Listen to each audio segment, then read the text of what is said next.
Sozinho e ferido, cansado e faminto, que estão no escuro, em terras longínquas e mares distantes, a luz ressurgirá. Série, né? Nós começamos a série no domingo passado e vamos acabar hoje. Olha que série grande, né? É que a série de Juízes foi muito grande, então essa daqui eu resolvi fazer uma minissérie, só 2 capítulos, ok?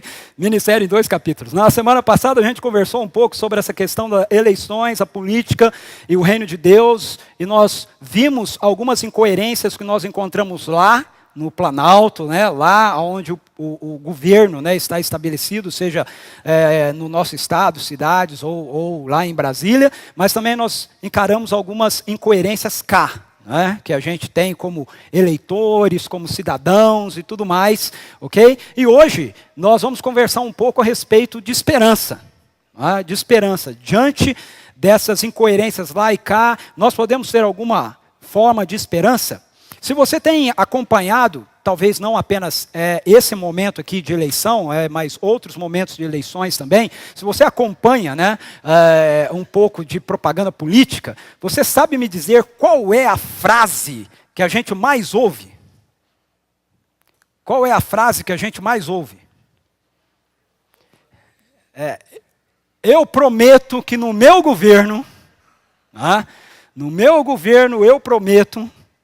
Isso a gente ouve o tempo todo, não só da atual presidente, mas de qualquer candidato. A gente ouve isso o tempo todo. No meu governo eu prometo, no meu governo eu prometo. E aí depois, quando acontece as eleições e se é definido, né, quem vai ocupar o poder por 4 anos, nós vemos várias das promessas que foram feitas, não apenas não sendo muitas vezes cumpridas, mas algumas delas, na verdade,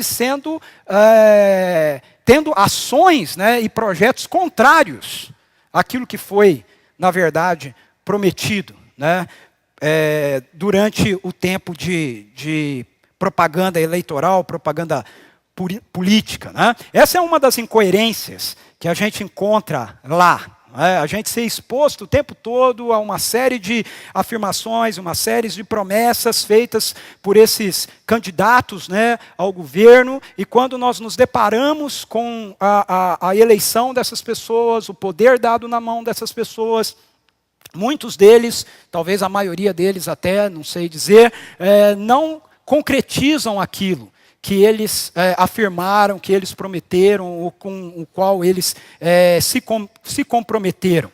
Agora, nós também temos as nossas incoerências cá. Não é? Muitas vezes a gente ouve frases aqui de eleitores, né, ou de cidadãos que estão aí se preparando para ir ao processo eleitoral, dizendo assim: eu votarei no fulano, porque ele rouba, mas faz. Então eu vou votar no fulano. Ele rouba, mas faz. Eu votarei em branco, porque político é tudo igual. Eu vou votar então neles para quê? Político é tudo igual. Então eu vou votar em branco.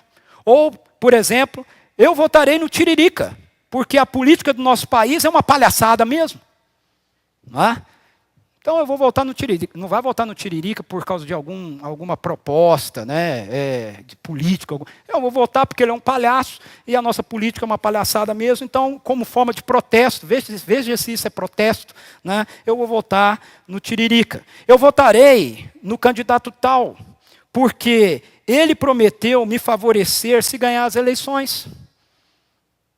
A gente ouve isso de pessoas. Ou, um outro exemplo: votarei no candidato tal, porque ele é evangélico, ou ele é da nossa igreja, ou o nosso pastor, o bispo, o apóstolo, mandou que votássemos nele. Incoerências cá. Então, diante dessas realidades de incoerências lá e de incoerências cá, diante dessas situações que expressam essa política muitas vezes corrupta no nosso país, que apresenta para a gente conchavos, né, que são estabelecidos entre pessoas, nós podemos ter alguma forma de esperança diante de um país que é marcado muitas vezes pela ignorância do entretenimento. Se tem uma boa partida de futebol, se tiver carnaval, está tudo bom, está tudo certo. O importante é se vai ter carnaval, se vai ter dinheiro para o carnaval ano que vem. O importante é como é que anda o campeonato brasileiro. Isso que é importante no nosso país. Na linguagem poética do cantor Zé Ramalho, né? Vida de gado, né? Povo marcado, povo feliz. Muitas vezes nos deparamos com essa realidade toda, e é isso que a gente vê ano após ano, ou eleição, né? Após eleição. Diante disso, nós podemos ter esperança? A resposta que a Bíblia nos dá é que sim, nós podemos ter esperança. Nós abrimos as Escrituras no livro do profeta Isaías, na semana passada, no capítulo 1, e nós vimos como, através da profecia de Isaías, Deus é um Deus que está envolvido com a história. A Bíblia não é um livro religioso. A Bíblia é um livro que apresenta para a gente uma cosmovisão da história e do mundo, a partir daquilo que Deus tem a nos dizer. E a profecia de Isaías, o livro do profeta Isaías, é o livro que mais nos fala a respeito da figura do Messias. De um homem que iria existir, que viria a entrar na história, cheio da presença de Deus, cheio do Espírito Santo de Deus, para poder estabelecer um governo justo e reto no mundo. Então, essa figura que dentro do cristianismo nós entendemos ser Jesus Cristo, ok? Essa figura que está presente nesse homem que viveu no passado, Jesus Cristo, o Messias, é apresentado para a gente no livro do profeta Isaías, não apenas como a figura de um Salvador que vem para resolver nossos problemas espirituais. Não, ele é um Salvador que vem para redimir, para consertar toda a realidade da história. Isaías abre o seu livro apresentando para a gente, então, esse pano de fundo, né, esse escopo, ok? Em que aquilo que ele vai falar tem a ver com uma realidade histórica, tem a ver com concretude histórica. E eu quero voltar meus olhos com você essa manhã para o final de Isaías, ok? Como é uma minissérie, né? Não dá para expor todo o livro, né? Então eu vou expor o capítulo 1 e o fim de Isaías. Então hoje eu quero convidar você a abrir a Bíblia ou ligar a sua Bíblia comigo. Se você ligar a Bíblia, deixa no VibraCal, ok? No seu smartphone aí. Em Isaías capítulo 65. Isaías capítulo 65 e capítulo 66 é o fechamento do livro profético de Isaías. E ele fecha esse livro apresentando para a gente justamente aquilo que nós cantamos, né, nessa canção nova que foi apresentada aqui, ensinada a nós essa manhã pela equipe de louvor, de música da nossa igreja. Né? Essa realidade de que existe um reino, existe uma realidade, existe um governo maior, ok? Que está acontecendo na história. E em Isaías capítulo 65, então, em 66, eu vou me deter no capítulo 65, ok? Mas o 66 é uma continuação dessa mesma ideia. Ele apresenta para a gente essa realidade de que nós podemos ter esperança. Nós podemos ter esperança por causa deste fato de que Deus está envolvido conosco. Deus está agindo, ok? No nosso mundo, na nossa história, na nossa vida.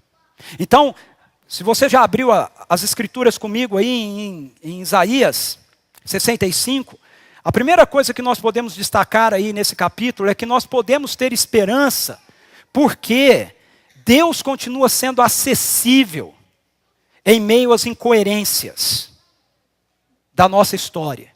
Em meio às incoerências na nossa vida. Sejam as incoerências lá, sejam as incoerências cá, Deus continua sendo um Deus acessível. Veja como Isaías começa essa parte do seu livro. Ele começa anunciando, Deus dizendo, fiz-me acessível aos que não perguntavam por mim.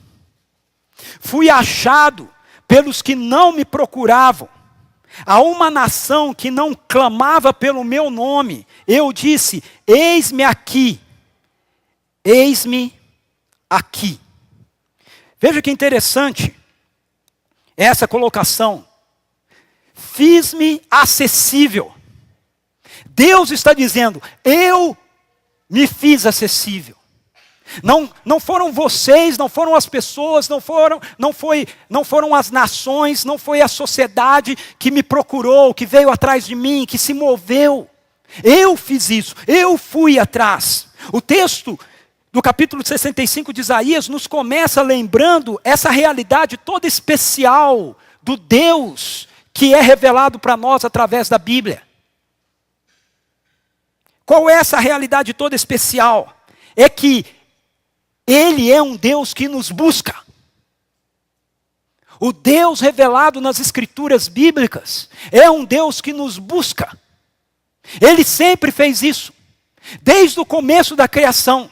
Quando nós abrimos a Bíblia em Gênesis capítulo 1 e nós lemos a história da criação no capítulo 1, no capítulo 2, e somos informados que Deus criou um mundo bom e perfeito, e Ele vinha ao encontro do ser humano para se relacionar com Ele dentro desse mundo bom e perfeito. E nós chegamos no capítulo 3 e nós vemos que o ser humano se rebelou contra esse Deus. O que nós encontramos no capítulo 3 de Gênesis é que esse Deus continua vindo. Ele vem ao encontro do ser humano no jardim. Depois que o ser humano se rebelou, depois que o ser humano pecou, depois que o ser humano disse: eu não quero viver debaixo do governo amoroso de Deus, eu quero comandar a minha própria vida. O texto nos diz que Deus vem ao encontro do homem na viração do dia. E aí o ser humano se esconde de Deus. O fato de Deus se revelar a nós, o fato de Deus se mostrar a nós, demonstra o desejo que Ele tem de transformar a realidade da vida humana, a realidade dessa criação. Deus, o Deus da Bíblia é um Deus que se comunica. A maneira de Deus corrigir esse desvio que nós tomamos na nossa história, na nossa vida, do seu governo amoroso, é Ele vindo então se revelar a nós, e essa revelação dele se dá de forma mais plena e mais efetiva quando Ele entra na nossa história, na pessoa de Jesus Cristo, na pessoa de Jesus de Nazaré. Essa é a expressão máxima dessa busca de Deus por nós. Dos versos 2 ao verso 12 desse texto de Isaías, ele vai demonstrar para a gente como Deus lida com as nossas incoerências, procurando justamente nos trazer de volta para Ele. A revelação de Deus plena em Jesus Cristo é uma revelação que vem não para, num primeiro momento, não para trazer juízo sobre nós, mas para trazer salvação sobre nós. Se Deus quisesse juízo sobre a nossa vida, a única coisa que Ele precisava fazer era não se revelar, era não se mostrar. Porque se Deus não se revelar, Ele não se mostrar, não há salvação, não há correção, não há o que se fazer, não há como ter esperança. Enquanto nós cantávamos aqui algumas dessas canções que nós estávamos cantando essa manhã, eu pensava comigo mesmo, eu não sei se você reparou nas letras, mas eu pensava comigo mesmo, as afirmações que nós estamos fazendo a partir das letras que nós estamos cantando, as coisas que nós estamos dizendo, coloca a nossa vida em reconhecimento de que nós precisamos desse Deus, nós precisamos da ação dEle em nosso favor. E aí eu comecei a pensar em pessoas com as quais eu converso muitas vezes, durante a semana, que não são seguidores de Jesus Cristo, e talvez você esteja aqui, você não seja ainda um seguidor de Jesus Cristo, mas você está em busca de Deus, ok? E talvez você pare e pense assim, sim, mas por que eu preciso depender desse Deus? Por que buscá-lo? Por que entregar a Ele o controle? E a minha pergunta para você é, se você não fizer isso com esse Deus, você vai fazer com quem?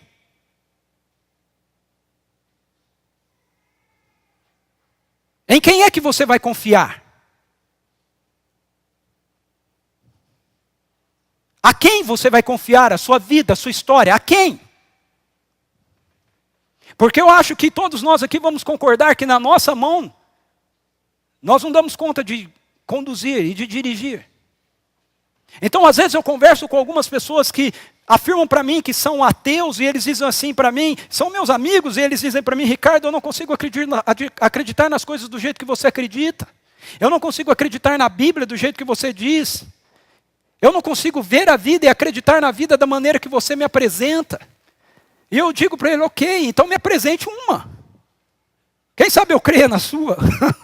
Me apresente alguma coisa então. Se você não crê naquilo, então no que você crê? Se a proposta daquilo que as Escrituras nos apresentam como solução para a nossa história, para a nossa vida, não é a realidade mais coerente, mais lógica, não é para onde nós olhamos e encontramos o nosso socorro, então me apresente um monte. Me apresente um monte. Qual é o monte? Aonde nós vamos alicerçar a nossa confiança? Então eu quero que você volte os seus olhos um pouquinho comigo para esse texto dos versículos 2 a 12. E veja, nos versículos 2 a 5, o texto de Isaías, a profecia de Isaías mostra para a gente, primeiramente, que Deus conhece a nossa rebelião.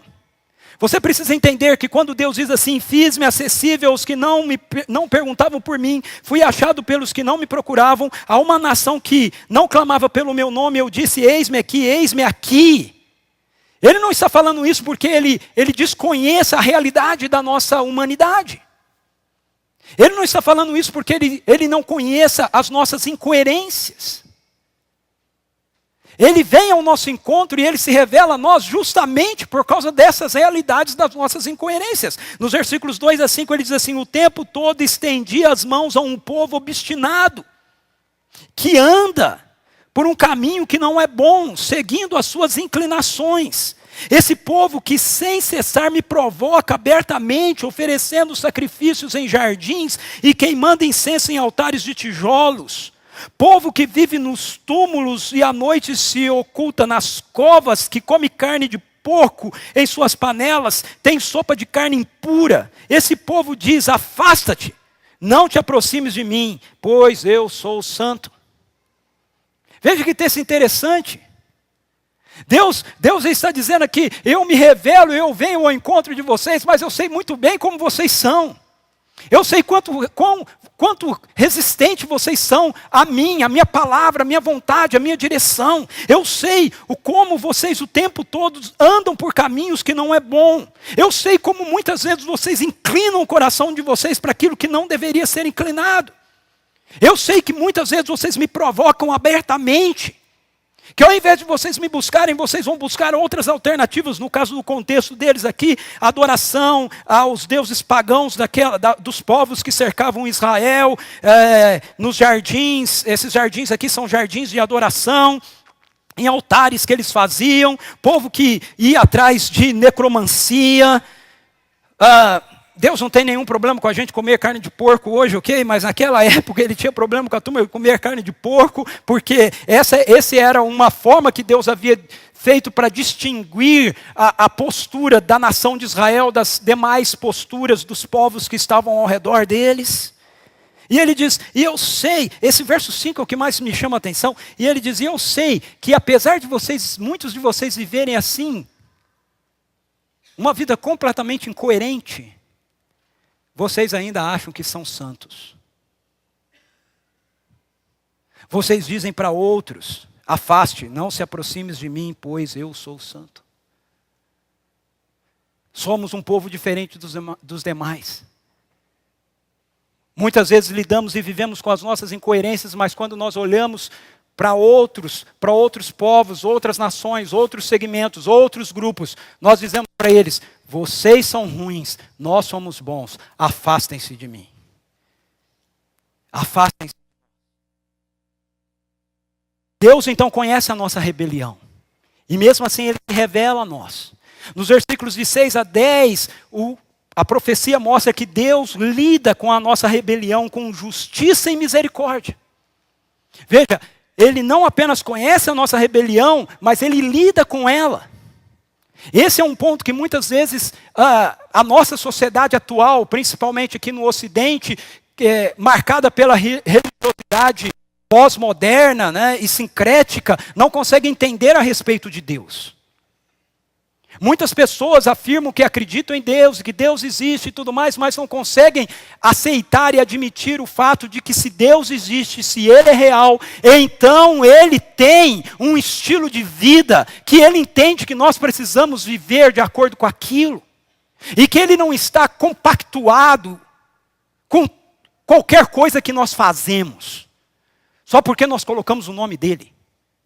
Nos versículos de 6 a 10, o profeta diz: vejam, porém, escrito está diante de mim, não ficarei calado, mas lhes darei plena e total retribuição, tanto por seus pecados como pelos pecados dos seus antepassados, diz o Senhor. Uma vez que eles queimaram incenso nos montes e me desafiaram nas colinas, eu os farei pagar pelos seus feitos anteriores. Assim diz o Senhor: quando ainda se acha suco num cacho de uvas, os homens dizem: não o destruam, pois ainda há algo bom. Assim farei em favor dos meus servos, não os destruirei totalmente. Farei surgir descendentes de Jacó e de Judá, quem receba por herança as minhas montanhas. Os meus escolhidos as herdarão, e ali viverão os meus servos. Para o meu povo que me buscou, Saron será um pasto para os rebanhos, e o vale de Acor um lugar de descanso para o gado. Veja, nos versículos 6 e 7, Deus diz: eu lido com vocês com justiça. Eu não posso fingir que vocês não estão andando num caminho errado, num caminho torto. Eu não posso fingir que vocês não estão fazendo escolhas, que vocês estão fazendo escolhas que não me agradam. Não, eu vou lidar com a rebelião de vocês. Eu vou lidar com o pecado de vocês. Eu preciso lidar com isso, sabe por quê? Porque Deus é um Deus justo. E porque Ele é um Deus justo, Ele não pode simplesmente dar de ombros para realidades, posturas, escolhas que nós fazemos que são contrárias à vida boa e perfeita que Ele criou para que nós vivêssemos nela como sociedade. Mas aí, nos versículos 8 até o 10, Ele diz: mas eu também trato vocês com misericórdia. Eu quero corrigi-los, eu quero perdoá-los. Ele usa o exemplo da uva, né? Enquanto você puder espremer a uva e sair um caldo dela, então não a despreze, não a jogue fora. E ele diz: da mesma maneira eu olho para vocês, e apesar da rebelião humana, eu vejo que eu posso tirar coisas boas de vocês, que eu posso fazer algo bom por vocês. Justiça sim, mas misericórdia também. Essa semana eu estava num pequeno grupo, e foi dado um exemplo lá, que eu vou replicá-lo aqui, que acho que exemplifica bem essa ação de Deus. A história era de um juiz que, julgando nos Estados Unidos, é assim, as pequenas causas são julgadas diretamente, né, por um juiz. Você bate o carro, faz qualquer coisa, você já vai resolver isso. Tem lá o guarda te autua e te dá lá a data que você tem que ir, qual o tribunal que você tem que chegar. E o sujeito, né, na história contada, foi o Alex Dias Ribeiro. Alguns talvez conheçam aqui de nome, mas seja lá quem for, a ilustração é boa. Chegou diante do juiz porque tinha batido o carro para tratar a causa. Enquanto ele estava ali esperando a dele, ele foi vendo várias outras causas sendo julgadas antes dele, e as causas vinham, e o juiz dizia, batia o martelo e dizia: sentenciado a pagar uma multa de $50, $100, $500. Aí chegou uma moça, né, e aí a pessoa era sentenciada. Quando batia o martelo lá, o sujeito saía e já passava ali no caixa, né, do lado, e já fazia o acerto já, né, para poder ir embora. E o juiz, diante daquela moça que era próxima, falou: sentenciado a pagar $500. E bateu lá o martelo. E aí ele se levantou da tribuna, da onde ele estava assentado, da cátedra de juiz dele, desceu, foi até o caixa e tirou o valor e pagou. E voltou. E o sujeito que era o próximo a ser chamado não entendeu nada, né? Estava ali brasileiro, né? Caiu de gaiato no navio e falou, eu não entendi, por que foi? Por que ele fez isso? E aí alguém disse para ele, é porque ele é o pai da moça. Como juiz, ele não podia deixar de fazer justiça, ele não podia ignorar a culpa, ele não podia simplesmente olhar e dizer, não, vamos fingir que nada aconteceu, é minha filha. Ele tinha que sentenciar, mas como pai, ele mesmo foi e pagou a sentença dada. É exatamente isso que Deus está dizendo aqui para Israel, é exatamente isso que Deus faz por mim e por você, através de Jesus Cristo. Ele, como um Deus santo, não pode olhar para nós e dizer, não há erro, está tudo certo na vida deles, vamos fingir que nada aconteceu. Ele tem que nos sentenciar, culpados. Mas como pai, ele move-se do seu trono na eternidade e entra na nossa história como um ser humano para morrer em uma cruz e pagar a dívida que eu e você e nenhum outro ser humano é capaz de pagar. E aí podemos voltar para casa felizes. Eu não contei a história tão bem quanto me foi contada, né? Mas a ilustração é essa. Ok? Então esse texto mostra para a gente que Deus lida com a nossa rebelião, com justiça, mas também com misericórdia. Mas os versos 11 e 12 nos mostra mais uma realidade desse Deus que se revela. Mostra que Deus não irá deixar que tudo termine em pizza. Eu não sei você, mas eu fico muito satisfeito com aquilo que a Bíblia me mostra quando ela revela para mim que haverá reto juízo para todos um dia. Haverá. Os versos 11 e 12 dizem assim, mas vocês que abandonam o Senhor e esquecem o meu santo monte, que põem a mesa para Deus a sorte e enchem taças de vinho para o Deus destino. Eu os destinarei à espada e todos vocês se dobrarão para a degola, pois eu os chamei e vocês nem responderam, falei e não me deram ouvidos. Vocês fizeram mal diante de mim e escolheram o que me desagrada. Quando a gente se depara com um texto como esse aqui no Antigo Testamento, é que as pessoas olham e dizem assim, nossa, o Deus do Antigo Testamento, Deus me livre. Pois Ele não vai te livrar, ok? Ele não vai te livrar. Ele não vai nos livrar. Porque o Deus do Antigo Testamento é o mesmo Deus do Novo Testamento.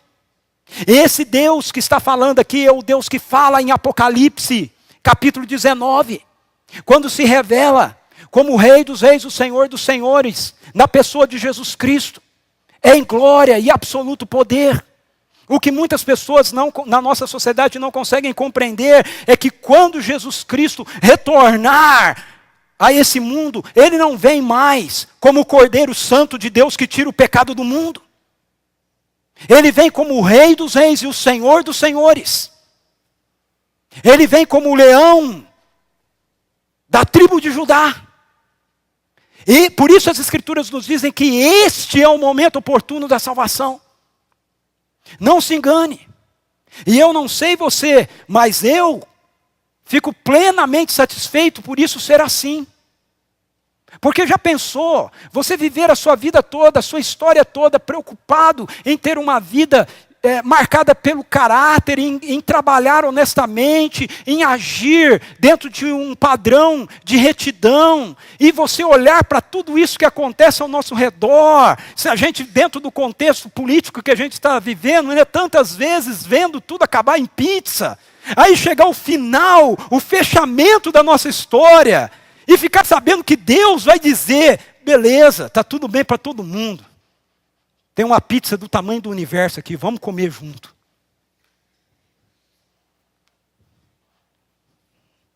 Não dá para ser assim. Tem gente que diz, eu não sigo o cristianismo, porque o Deus do cristianismo é um Deus, apresentado no cristianismo, é um Deus muito bravo. Porque ele vai julgar as pessoas e vai condenar as pessoas.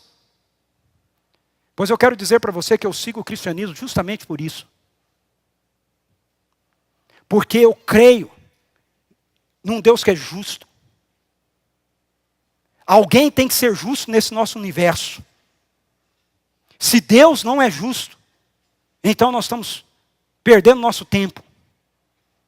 Vamos cada um viver do jeito que bem entende, que está tudo certo no final.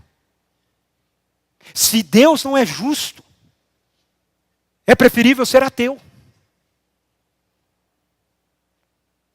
Pela própria ordem da história, Deus necessariamente precisa ser justo. Mas lembre-se, esse Deus justo também é um Pai amoroso, que pagou por você a dívida que precisava ser paga. Agora, no verso 11 ele diz, mas se você rejeitar.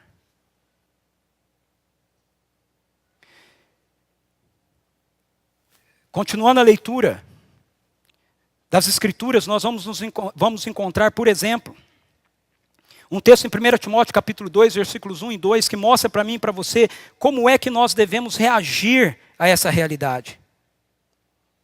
Porque a Bíblia aponta de modo muito claro que Deus é o Senhor da história. E que mesmo que nós passemos por crises políticas, sociais, econômicas, Ele continua reinando. E Ele lida com justiça e misericórdia. E Ele não vai deixar tudo terminar em pizza. O próprio livro do profeta Isaías, capítulo 6, versículo 1, lembra isso para a gente. Isaías diz assim, no ano da morte do rei Uzias, eu vi o Senhor assentado no alto e sublime trono. Em todo ano de eleição, mantendo-se governo ou trocando-se governo, eu e você precisamos lembrar que Deus está assentado no alto e sublime trono. É o trono da história, Ele dirige a história. A implicação então disso para a gente é essa que Paulo apresenta para nós em 1 Timóteo capítulo 2, versículos 1 e 2. Se eu e você acreditamos que Deus está assentado no trono da história, então nós não podemos perder a esperança em meio às incoerências com as quais nós nos deparamos. Porque nós cremos que esse Deus, Ele pode operar e Ele pode transformar toda e qualquer realidade. Então a primeira resposta prática que a gente precisa dar a isso, de acordo com a orientação das Escrituras dadas pelo apóstolo Paulo aqui em 1 Timóteo 2, 1 e 2, é que nós devemos orar. Veja, ele diz assim, antes de tudo, recomendo que se façam súplicas, orações, intercessões e ações de graças por todos os homens, pelos reis, e por todos que exercem autoridade, para que tenhamos uma vida tranquila e pacífica, com toda piedade e dignidade. Então, como seguidores de Jesus, como discípulos de Jesus, nós precisamos viver cada dia da nossa vida com o nosso coração cheio de esperança, pelo fato de que nós nos dirigimos a um Deus que rege a história. Precisamos orar. Nós fazemos parte de uma sociedade que, por causa de toda a tecnologia que nós temos, e fazemos parte, nós que estamos aqui, temos tido o privilégio de fazer parte de uma vida socioeconômica, onde nós podemos tomar decisões e decidir coisas e fazermos coisas sem nos preocuparmos muito. Não é? E aí, quando nós vivemos dentro desse contexto, fica parecendo que orar é uma coisa assim, né? Orar. Mas veja, a perspectiva bíblica, na verdade, a oração é tudo. A oração é essa chave que move a realidade do reino de Deus no nosso mundo. Então Paulo diz, orem. Mas como povo de Deus, nós, de acordo com o Novo Testamento, não apenas oramos, nós também nos envolvemos, nos doamos, nos dedicamos a proclamar essa realidade de que Deus está governando a história. De que esse Deus é um Deus que se revela. Esse Deus é um Deus que nos busca. Veja em Atos capítulo 3, versículos 19 a 20, o apóstolo Pedro diz assim para aquele povo que ouviu a mensagem que ele havia acabado de proclamar sobre o Evangelho. Ele diz, arrependam-se, pois, e voltem-se para Deus, para que os seus pecados sejam cancelados, para que venham tempos de descanso da parte do Senhor, e Ele mande o Cristo, o qual lhes foi designado. Jesus.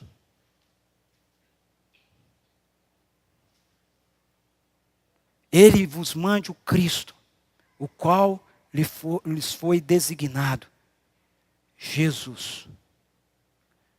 Como discípulos de Jesus, então, nós proclamamos, nós oramos, mas nós também proclamamos essa realidade de que esse Deus precisa ser buscado, encontrado, achado, para que possamos ter essa experiência com a misericórdia dEle,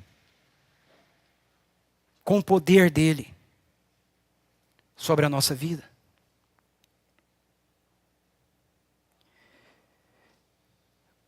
Continuando a leitura da profecia, nós vamos ver que nós podemos ter esperança em segundo lugar, porque Deus pode mudar o cenário e a contingência histórica em que nós estamos inseridos.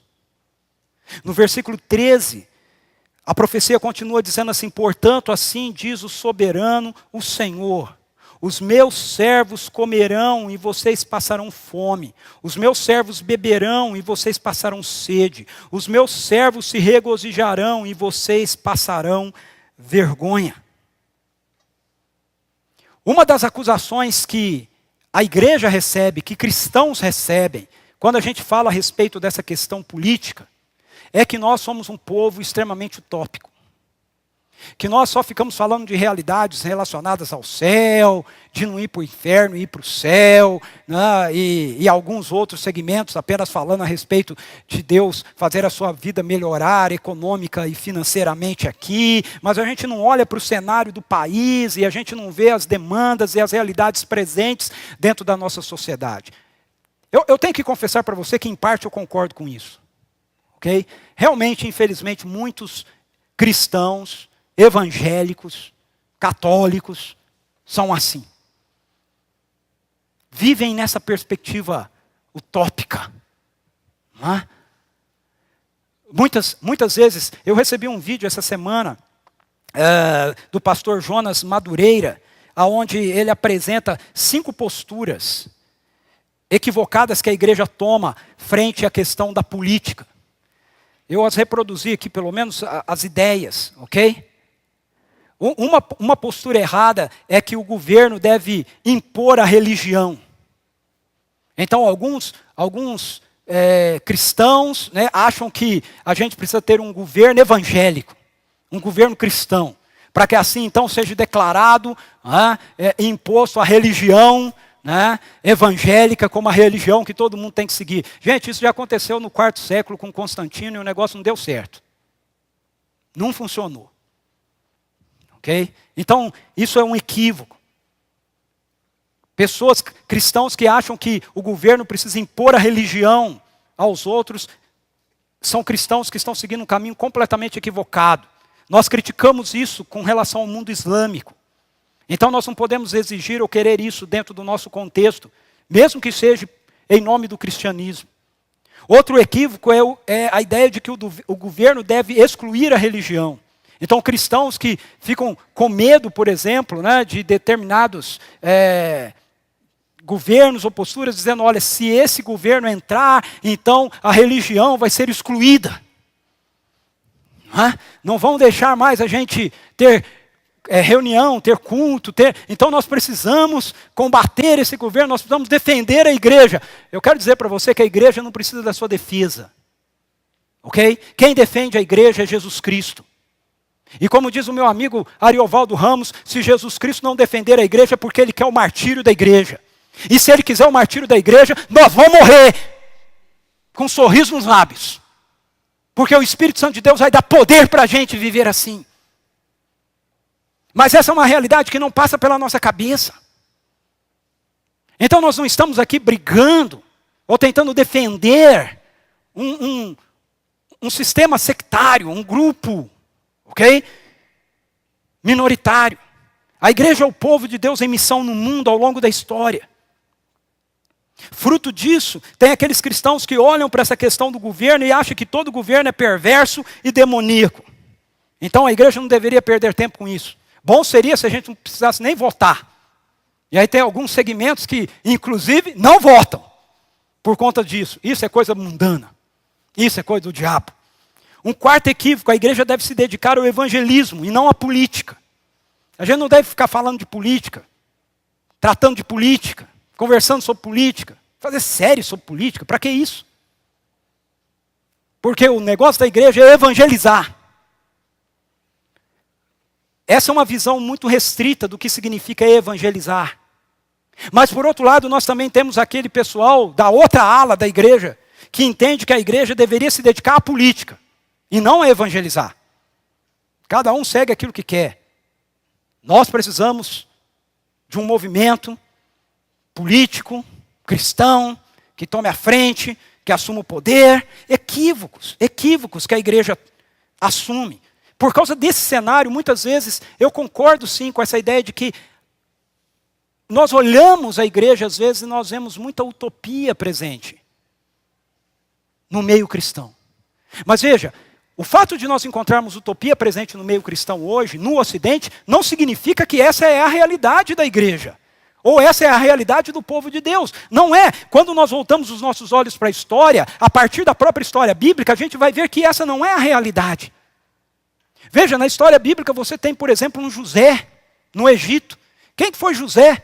José foi um sujeito levado como escravo que ascendeu-se no Egito e se tornou o primeiro ministro do Egito. E através de José, veja, José não era pregador, não era pastor, não era evangelista, não era bispo, não era padre, não era apóstolo, não era nada disso. José era um político.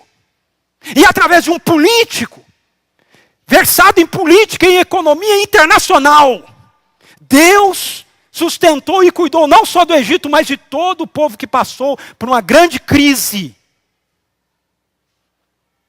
naquele período, relacionado ao alimento, à alimentação. Ou, por exemplo, Daniel. Daniel foi um dos governadores da Babilônia.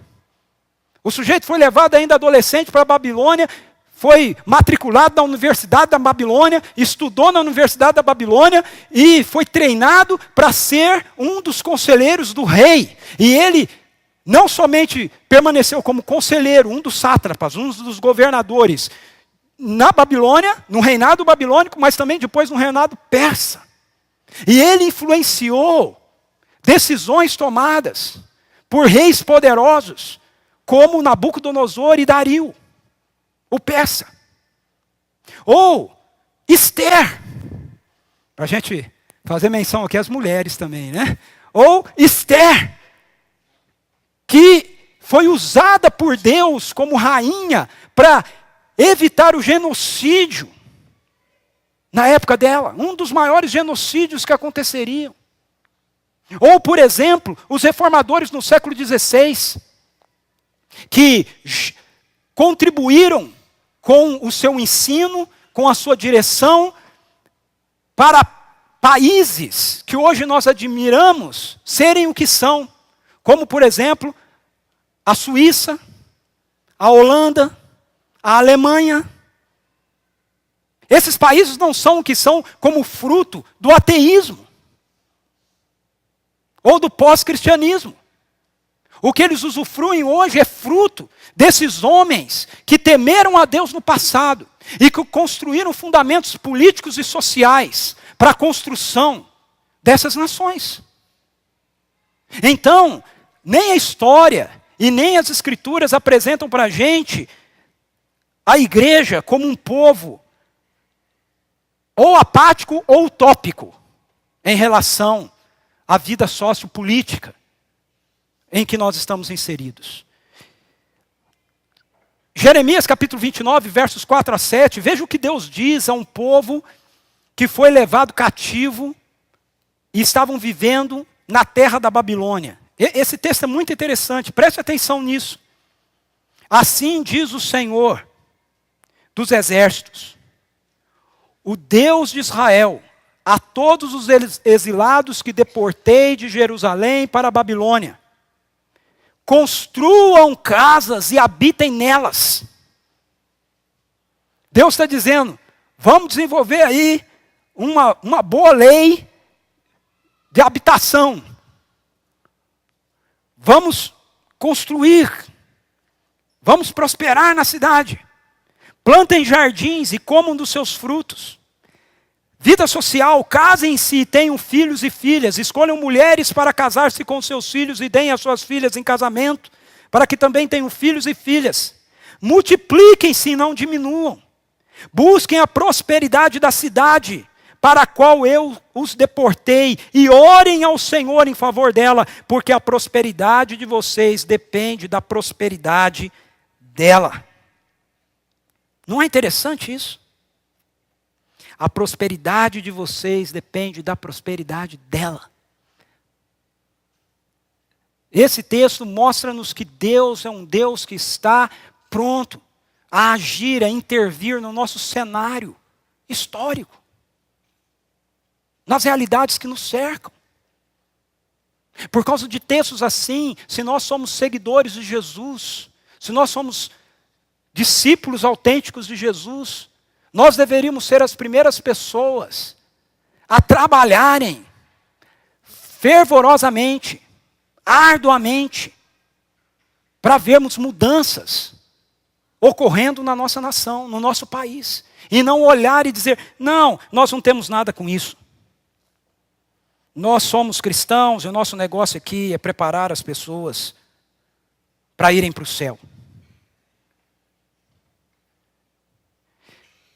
Concluindo a leitura do capítulo 65, nós vamos ver, em terceiro lugar, que nós podemos ter esperança, porque Deus está conduzindo a história ao seu destino final, o reino de Deus.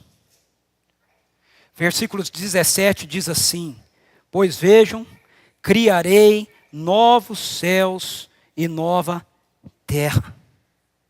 As coisas passadas não serão lembradas, jamais virão à mente. Vejam, criarei novos céus e nova terra. Como eu disse, a Bíblia apresenta para nós uma cosmovisão da história. A Bíblia não apresenta para nós um conjunto de regras religiosas. Não. Ao ler esse livro, eu e você nos deparamos com um cenário da nossa história, um cenário da história humana. Na sua narrativa nós temos um início que caminha para um fim. E a partir da leitura das Escrituras, nós vamos entender que existe um anseio no coração de todo ser humano por uma vida que seja justa e feliz. Por quê? Por que todo mundo quer ter uma vida justa e feliz? Por que nós olhamos para determinadas realidades e a gente diz, isso não é correto, isso é injusto, isso está errado? É porque no coração de todo ser humano, Deus colocou essa realidade de que existe um mundo bom, um mundo justo, um mundo perfeito. É assim que Deus criou as coisas. E a Bíblia nos ensina que houve uma rebelião da nossa parte contra esse mundo bom e perfeito de Deus. E é por isso que nós experimentamos toda essa desconstrução histórica. Seja ela no cenário ecológico, seja ela no cenário relacional, seja ela no cenário espiritual, político, Seja ela qual for, toda essa desconstrução, todo esse caos, de acordo com a Bíblia, é fruto de que nós, como seres humanos, um dia dissemos, nós vamos governar a nossa própria vida. Nós não precisamos do governo de Deus sobre nós. E essa é a visão que nos é apresentada nessa sessão final do livro de Isaías. É que apesar disso, Deus não desistiu de nós, não desistiu da sua criação. Ele colocou o seu plano de redenção em ação, e esse plano de redenção não inclui simplesmente não deixar uma pessoa ir para o inferno e levar ela para o céu, para ser uma espécie de Gasparzinho, vivendo na nuvem da esquerda ou na nuvem da direita. De acordo com a visão das Escrituras, esse plano de redenção inclui Deus redimir a nossa história, inclui Deus consertar o nosso mundo, inclui Ele refazer as realidades socio-existencial, política da nossa sociedade. Se não, veja comigo, os versículos seguintes dizem assim, ele começa a descrever o que ele vai fazer. Alegre-se, porém, e regozijem-se para sempre no que vou criar. Porque vou criar Jerusalém para regozijo. Essa é uma expressão figurada que as Escrituras usam para a gente. A cidade de Jerusalém é uma espécie de protótipo daquilo que Deus quer fazer com todo o mundo, com toda a criação. Eu vou criar Jerusalém para regozijo e seu povo para alegria. Por Jerusalém me regozijarei e em meu povo terei prazer. Nunca mais se ouvirão nela voz de pranto e choro e de tristeza. Nós cantamos isso aqui, na canção que nós aprendemos hoje. Não haverá mais criança faminta pelas ruas.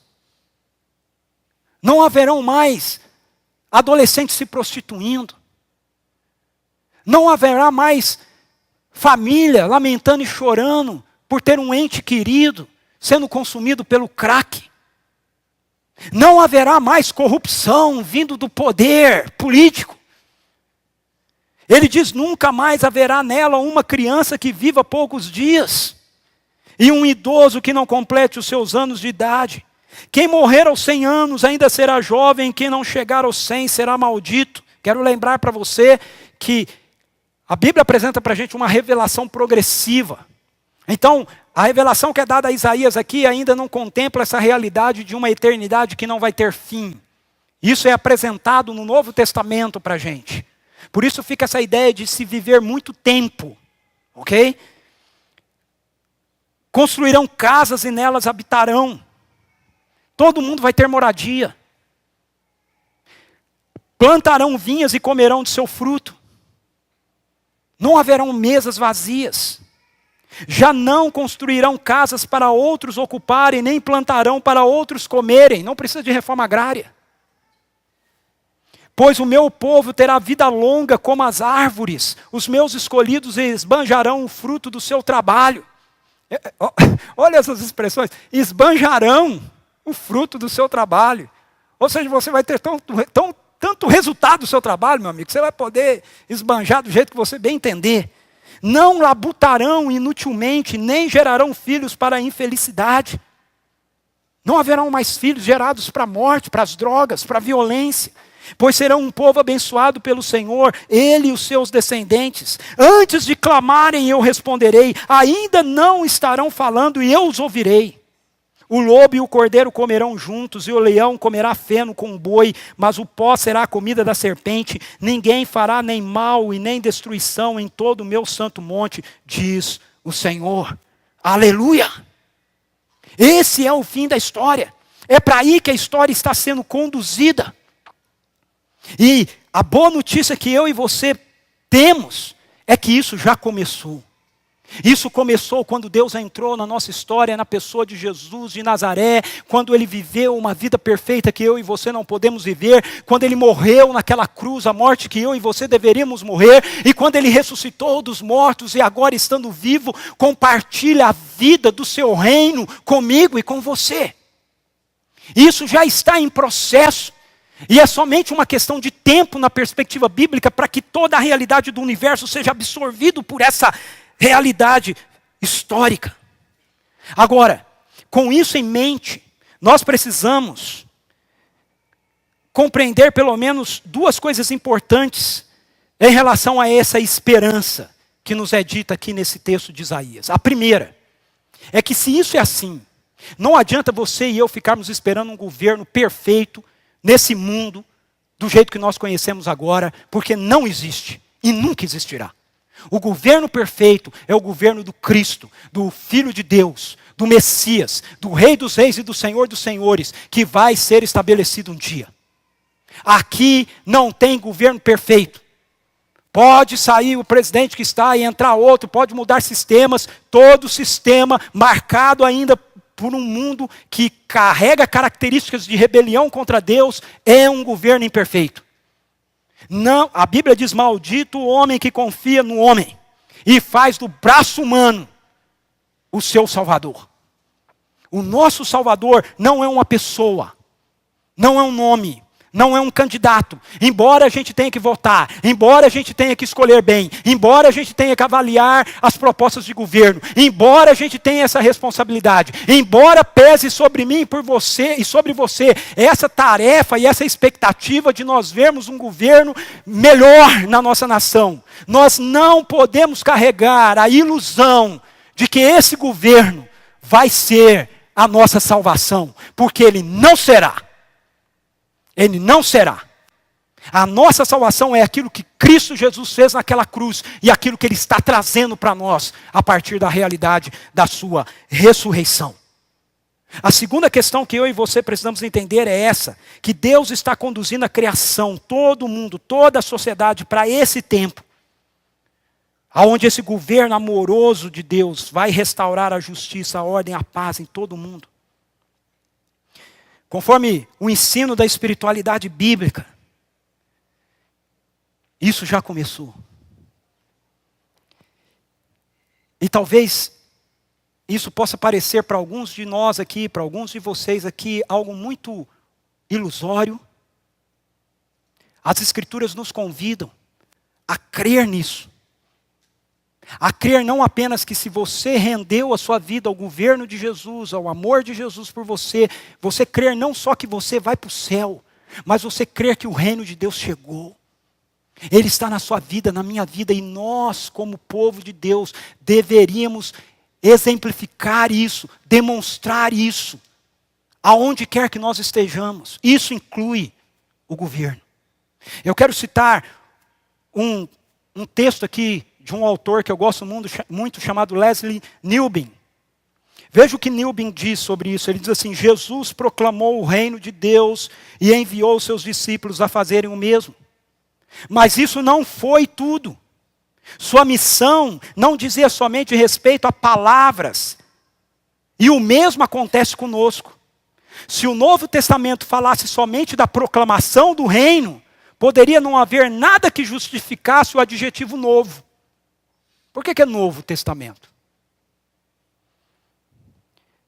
Não é só porque tem proclamação. Porque ele diz: os profetas e João Batista também proclamaram o reino.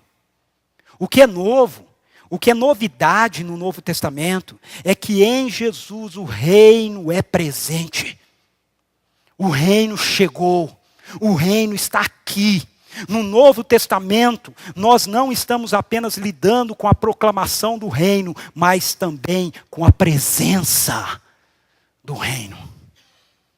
E eu não sei você, mas isso me enche de poder, me enche de energia, me enche de convicção, me enche de fé, me enche de gás, me enche de gana, para eu sair daqui. E eu continuar vivendo a minha vida cada dia em meio às incoerências que estão aqui, estão lá, com esperança, com convicção, com coragem. Com coragem. Porque eu e você sabemos o fim da história. Assim será o fim da história. Então vi novos céus e nova terra. Em Isaías, Deus está prometendo: farei novos céus e nova terra. Em Apocalipse, João está vendo o novo céu e a nova terra prontos. Pois o primeiro céu e a primeira terra tinham passado, e o mar já não existia. Vi a cidade santa, a Nova Jerusalém, que descia dos céus da parte de Deus, preparada como uma noiva adornada para o seu marido. Preste atenção, a Nova Jerusalém, que Deus em Isaías diz que Ele ia preparar, esse modelo do que deve ser a humanidade, vem do céu para a terra.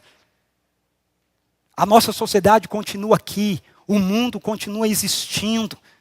Ouvi uma forte voz que vinha do trono e dizia: agora, o tabernáculo de Deus, a presença de Deus está com os homens, com os quais Ele viverá. Eles serão os seus povos. O próprio Deus estará com eles e será o seu Deus. Ele enxugará dos seus olhos toda lágrima. Não haverá mais morte, nem tristeza, nem choro, nem dor, pois a antiga ordem já passou. Isaías 65. Aquele que estava sentado no trono disse: estou fazendo novas todas as coisas. E acrescentou: escreva isto, pois estas palavras são verdadeiras e dignas de confiança. Disse-me ainda, olha que coisa fantástica, olha se não é para você plantar bananeira. Está feito. Está feito. Porque o que João está vendo é a história da ótica de Deus. E na ótica de Deus, meu querido e minha querida, já está feito. Já está concluído. Já acabou. É nós que estamos indo para lá. Mas para Deus já é isso. Eu sou o alfa e o ômega, o princípio e o fim. A quem tiver sede darei de beber gratuitamente da fonte da água da vida. O vencedor herdará tudo isto e eu serei seu Deus e ele será meu filho. Mas os covardes, os incrédulos, os depravados, os assassinos, os que cometem imoralidade sexual, os que praticam feitiçaria, os idólatras, e lembre-se que idolatria não tem a ver apenas com uma imagem visível diante dos seus olhos, mas com aquilo que domina os anseios do nosso coração. E todos os mentirosos. Opa! Vai caber político aí que não acaba mais, hein? E todos os mentirosos. O lugar deles será no lago de fogo que arde com enxofre. Esta é a segunda morte.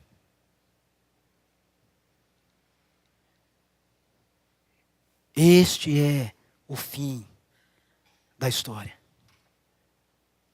Como é que nós devemos agir então? Nós devemos viver o presente à luz desse futuro.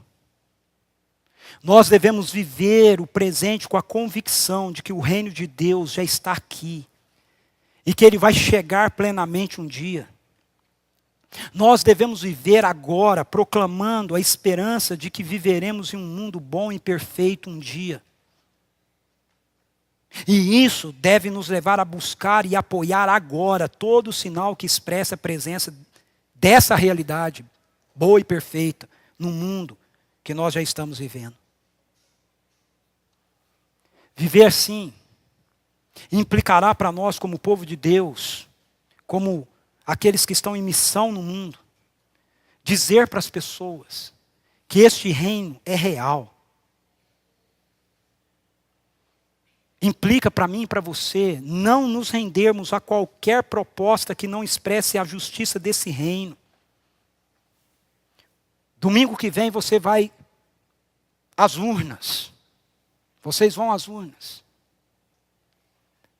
Como você deve escolher um candidato? Você precisa conhecer as propostas e precisa avaliar aquelas que mais se alinham com a realidade da justiça desse reino. Da verdade, da equidade proposta por esse reino. É isso que nós precisamos fazer. Nós precisamos votar não em quem está na frente. Nós precisamos votar não em quem alguém disse para nós votarmos. Nós precisamos ser aqueles cidadãos do reino de Deus que vivem na terra, ensinando que nós cremos numa realidade que vai chegar e que nós queremos ver os sinais dessa realidade presente aqui e agora. Então, eu não vou dizer para quem que você tem que votar, mas eu vou dizer para você, seja consciente, ore, avalie, busque aquilo que mais se aproxima das realidades desse reino. Nem tudo vai se aproximar, porque como eu disse, não há um governo perfeito aqui. Então, algumas coisas podem não se aproximar da realidade desse reino, mas busque propostas que mais se aproximem, que no conjunto do todo mais se aproxime da realidade desse governo bom e justo.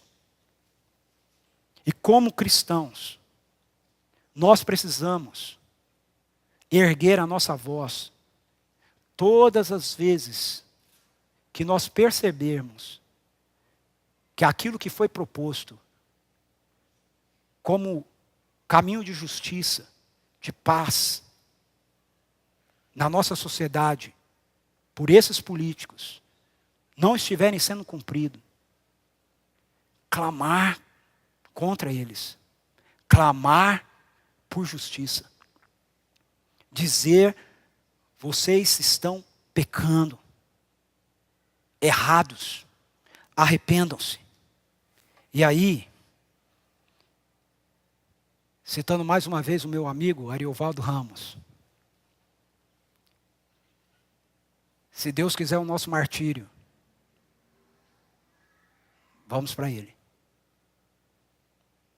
Apocalipse 13 diz assim: aquele que tem ouvidos ouça. Se alguém há de ir para o cativeiro irá. Se alguém tiver que ser preso porque está lutando pelos valores do reino e pela justiça do reino, que vá preso. Se alguém há de ser morto à espada haverá de ser. Se por proclamar o evangelho e por exigir e cobrar do governo, da sociedade, os valores do reino de Deus, levar a mim e levar a você ao verdugo, que a gente esteja pronto para ir ao verdugo. Aqui estão a perseverança e a fidelidade dos santos.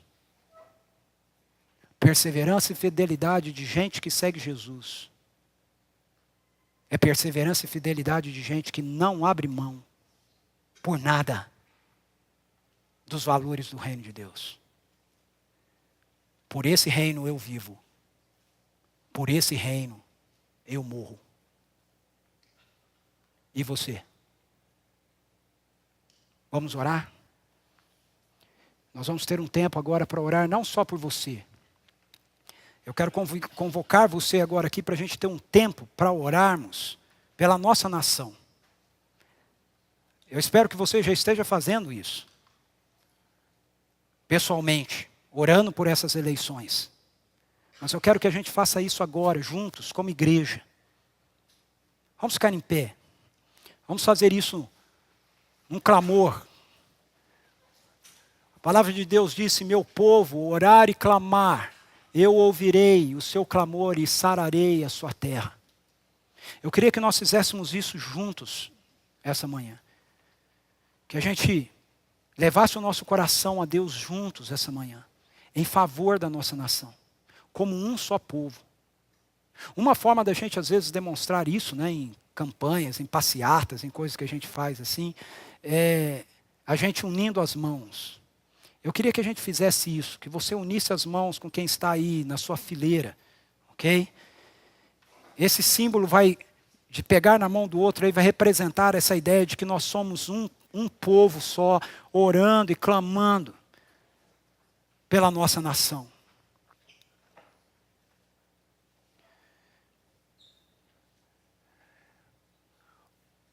Feche os seus olhos, coloque o seu coração diante do Senhor.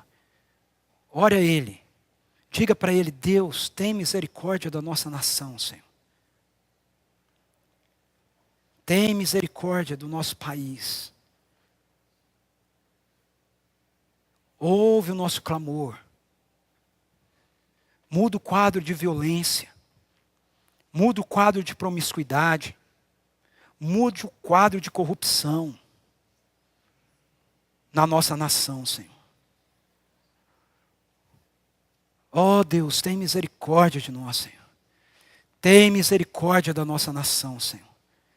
Deus, se tem um povo que tem razões para ter um coração cheio de esperança, segundo a Tua palavra, esse é o povo que chama o Senhor de Deus. Este povo é a Tua igreja. Mas muitas vezes, ó Senhor, como igreja, a gente tem depositado a nossa confiança em outras realidades, temos olhado para os montes ao invés de olhar para o Senhor. E nós queremos confessar o pecado da Tua igreja, do Teu povo, nosso pecado como povo, como igreja, que muitas vezes não é igreja do jeito que o Senhor quer que a gente seja igreja. Tenha misericórdia do povo do Senhor nessa nação. Traz quebrantamento, traz arrependimento. Traz o Senhor amado para a vida da igreja no Brasil, essa consciência de que nós somos o povo do Senhor em missão nessa terra. Que nós estamos aqui, ó Senhor amado, para viver as realidades desse reino que já chegou em Jesus na nossa vida. Para demonstrar essa vida no reino para outras pessoas que estão ao nosso redor. Para lutarmos e trabalharmos por tudo aquilo que é justo, por tudo aquilo que é digno, por tudo aquilo que é correto, por tudo aquilo que é valioso, por tudo aquilo que expressa, Senhor Deus, a realidade do mundo bom e perfeito que o Senhor criou para que nós experimentássemos e que o Senhor trará um dia plenamente de volta para nós. Mas que o Senhor faça com que nós, como parte do seu povo hoje, vivamos essas realidades, para que a sociedade olhe para nós, olhe para a igreja e enxergue, Senhor, enxergue que o Senhor está sentado no trono, que o Senhor reina, que o Senhor governa. Deus tem misericórdia. Nós vamos para as urnas na semana que vem. Senhor, traz consciência para cada eleitor, para cada pessoa que vai votar. Deus, eu creio de todo o meu coração que o Senhor pode mudar cenários da história, como nós vimos hoje aqui, ó Senhor, através da Tua palavra. Deus, eu sei que muitos, ó Deus, votam por conveniência, muitos votam por conchavos, muitos votam por favores. Mas Deus, eu peço, traz um momento de consciência à mente, ao coração de cada brasileiro, Senhor. A começar do nosso, para que a gente, ó Deus, ao exercer esse ato da nossa cidadania, não estejamos em busca, Senhor amado, de resoluções periféricas, resoluções, ó Deus amado, que tem a ver apenas com segmentos pequenos da nossa sociedade, ó Deus. Talvez aqueles que nos represente, mas que a gente esteja vendo, Senhor, o cenário da nação como um todo. Deus, levanta homens e mulheres sérios, Senhor. Talvez nem todos eles venham crer no Senhor, mas que sejam gente com caráter, gente com ética, gente com moral, gente com compromisso, Senhor amado, com a nação, ó Deus. Em nome de Jesus, esse é o nosso clamor, Senhor. Para a honra e glória do Teu nome, nós oramos, Senhor. Em nome de Jesus. E enquanto a gente faz isso, que a gente possa também proclamar a realidade de que um outro rei está reinando e que as pessoas devem se arrepender e colocar suas vidas debaixo do governo amoroso de Jesus, para que, como nós vimos aqui na Tua palavra em Atos, tempos de refrigério cheguem sobre nós e o Senhor nos envie de volta o Cristo que o Senhor designou, Jesus. É por Ele que nós oramos. Para a honra e glória do Teu nome o fazemos. Queridos, que a graça do Senhor Jesus, o amor de Deus o nosso Pai, a comunhão e a consolação do Espírito Santo de Deus, repouse sobre a vida de cada um de nós, repouse sobre a nossa nação, esteja sobre a humanidade, até que o governo pleno de Deus chegue dos céus à terra. Amém, Senhor. Amém.